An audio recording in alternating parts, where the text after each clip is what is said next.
The news you count on. NBC2 News at 6. I was in the middle of changing my cat box, and I was like, I saw the name, and I was like, oh, God, here it comes. It's the phone call Shannon Vaughn waited more than 3 months to get. The remains found inside the sailboat, officially identified as her father, James Denny Hurst. Only NBC2 was live on the dock as crews pulled the good girl out of the water near Salty Sam's Marina on Fort Myers Beach last week. Hurst is the last person reported missing in Ian to be identified. Thanks for counting on NBC2. I'm Kelly Burns. And I'm Peter Bush. NBC2's Gage Goulding was on FaceTime with Hurst's daughter as investigators pulled up his boat. Tonight, Gage is talking with Vaughn for the first time since the remains were identified as her dad.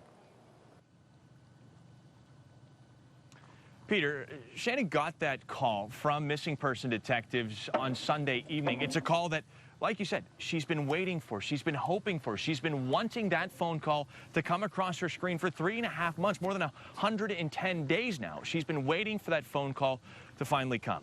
Well, it did, but she thought she was a lot more prepared for it than she really was. She thought that after all this time, you know, she said, we've done many stories with Shannon where she said she was prepared for this. She was prepared to find her father dead. They already accepted that, but still, it was difficult picking up that phone. Right now, we're standing at the end of Pearl Street, the Island Bay Marina, and this is where James Denny Hurst had his boat docked, right here in one of these slips, the slips that remain after Hurricane Ian.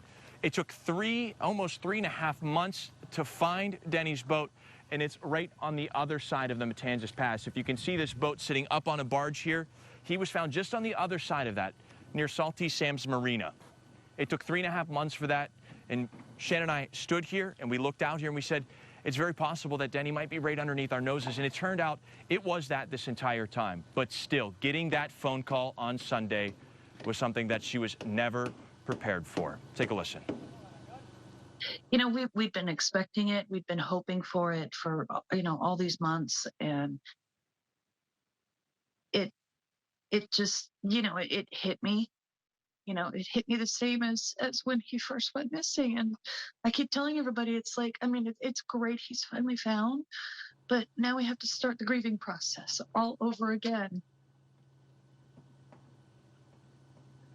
And you can hear the emotion in her voice there, knowing that she has officially lost her father.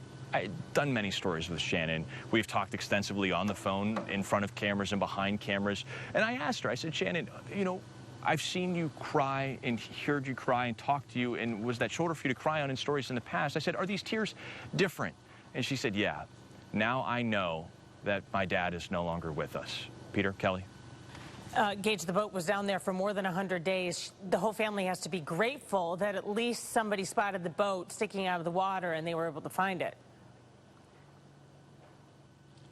Yeah, you're certainly right. She is grateful is an understatement. She is beyond ecstatic, and she's very thankful. You know, someone with an observant eye found her dad's boat kind of intertwined underneath the dock, very much so like the one that I'm standing on. They had to lift it up, and the thing is, it was way down below the waterline. It was very far down below that waterline. They had to bring it back up.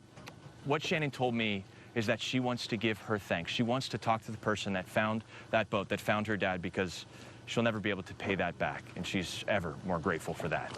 I'm reporting live and local on Fort Myers Beach. Gage Goulding, NBC2.